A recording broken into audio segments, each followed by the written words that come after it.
இது வந்து நமக்கு வந்து ஒரு சிம்பிளான ப்ராப்ளம் தான், ப்ரீவியஸ் ப்ராப்ளம் மாதிரி தான் இதுவும். நம்ம என்ன பண்ண இங்க வந்து நமக்கு வந்து கேசி வந்து கேட்டுக்கிறாங்க.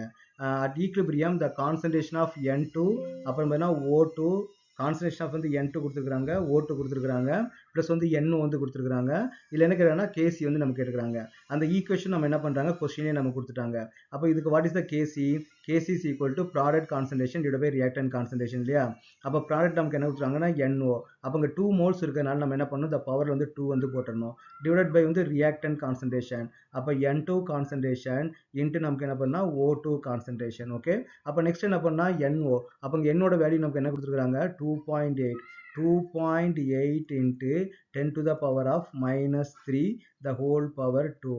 Is it correct? Divided by N2. What is the N2 concentration?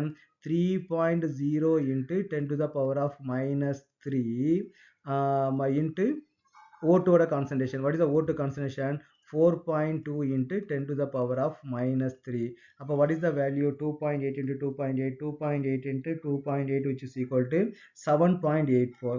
7.84 into 10 to the power of minus 6 divided by 3 into 4.2. 3 into 4.2 எவ்வளவு வருது? 12.6. அப்போ 12.6 into 10 to the power of minus 6 இல்லையா? அந்த minus 3 நமக்கு என்ன ஆகும், minus 6 வந்து நமக்கு மாறிடும். அப்போ இந்த 10 to the power of minus 6 10 to the power of minus 6 நமக்கு வந்து கேன்சல் ஆயிடும். அப்போ 7.84 divided by 12.6, which is equal to 0.6222 தான் இதான் நமக்கு வந்து ஆன்சர். ஸோ இந்த ஈக்குவேஷனுக்கான கேசி வேல்யூ வந்து 0.622.